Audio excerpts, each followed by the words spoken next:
اسلام آباد میں کرونا کے پھیلاؤ میں تیزی سے اضافہ جاری ہے، جبکہ پشاور میں بھی متعدد علاقوں میں لاک ڈاؤن کر دیا گیا ہے۔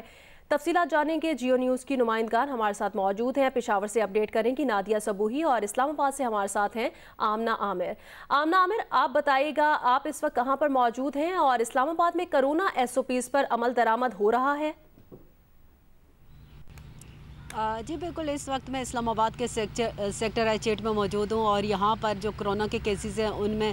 گزشتہ ایک ہفتے سے تیزی سے اضافہ ہو رہا ہے، اور کل بھی جو DHO ہیلتھ ہے اس نے کل اناؤنس کیا تھا کہ اسلام آباد جو کرونا کیسز ہیں وہ ریڈ لائن کراس کر چکے ہیں، اور اب ضروری ہو گیا ہے کہ کچھ سیکٹر کو بند کیا جائے، کیونکہ کچھ ایسے سیکٹر تھے جس میں I-10-1 I-10-2 اور I-8-4 ایسے ان کے سب سیکٹرز تھے جہاں پہ ایک دن میں کوئی 80 سے زائد کیسز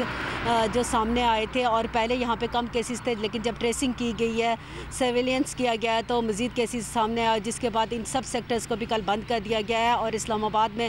کرونا کیسز میں تیزی سے اضافے کے باعث یہاں پہ دفعہ 144 دی گئی ہے، جس کا مطلب یہ ہے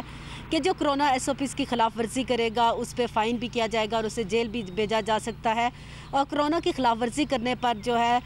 دفعہ 144 کی شک 188 ہے، جس کے تحت یہاں پر 1000 روپے سے لے کے 35,000 روپے تک فائن کیا جائے گا، اور دفعہ 144 جب نافذ 2 مہینے کے لیے کی گئی ہے تو ایسی صورتحال میں آپ گیدرنگ نہیں کر سکتے، اکٹھے نہیں ہو سکتے، نہ کوئی اسمبلی کے لیے، تو اس لیے یہ سختی سے عمل درآمد کے لیے کہا گیا، اور آج سے باقاعدہ طور پہ اناؤنس کر دیا گیا ہے کہ جرمانے ہوں گے۔ ابھی صبح جو ہم نے لوگ دیکھے، ابھی تو اس طرح SOPs پر عمل درآمد ہوتا ہوا نظر نہیں آ رہا، لوگ جو ہیں کیئر لیس ہیں، اور یہاں پہ میں یہ بات ضرور منشن کرنا بتائیے گا کہ لاک ڈاؤن والے علاقوں میں لوگوں کی نقل و حمل محدود کرنے کے لیے کیا اقدامات کیے گئے ہیں؟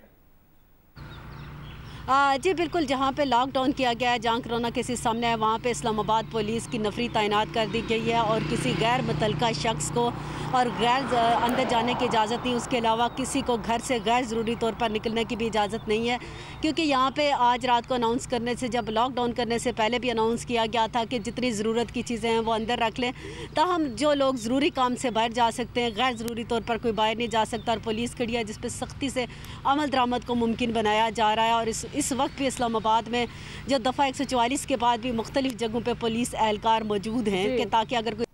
کرونا کی خلاف ورزی کرے تو اس پہ ایکشن لیا جا سکے، کوئی ایکشن لیا جا سکے۔ پشاور سے نادیہ صبوحی ہمارے ساتھ ہیں۔ نادیہ، پشاور میں تو صبح سویرے معمولات زندگی شروع ہو جاتے ہیں، آپ کو کیا نظر آ رہا ہے، اور حالات معمول پر ہیں یا کرونا کے حوالے سے کوئی احتیاطی تدابیر بھی اختیار کی جا رہی ہیں؟ جی، پشاور میں جو زیادہ تر جو کاروباری افراد ہیں وہ مختلف گاؤں سے آتے ہیں،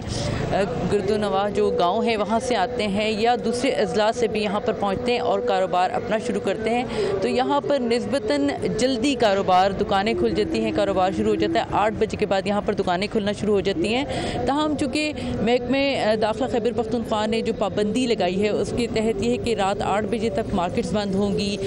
جو سماجی فاصلہ ہے، ماسک کی پابندی کرنی ہے، تو آج چونکہ پہلا دن ہے ان پابندی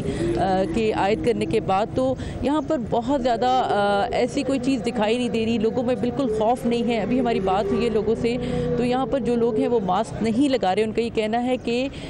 کورونا نہیں ہے، یہ سارا جھوٹ ہے، اور اگر کورونا ہوتا تو جو پہلے بھی گزر گیا، اگر ہے تو یہ بھی گزر جائے گا۔ تو یہاں پر لوگ کسی صورت SOPs پر عمل کرنے کے لیے تیار نہیں۔ بہت کم لوگ ایسے ہیں جنہوں نے ماسک لگائے ہوئے ہیں، دکانیں کھلی ہیں، یہاں پر جو لوگ کام کر رہے ہیں ان کا یہی کہنا ہے کہ ہمیں کورونا سے کوئی خوف نہیں ہے، کورونا نے کچھ بھی نہیں کرنا۔ جی، نادیہ صبوحی ہمیں پشاور سے اپڈیٹ کریں گے، اور ان کا کہنا ہے کہ وہاں پر SOPs پر عمل درآمد بہت کم دکھائی دے رہا ہے۔ بہت شکریہ آمنہ عامر اور نادیہ صبوحی، آپ نے اس متعلق ہمیں اپڈیٹ کیا۔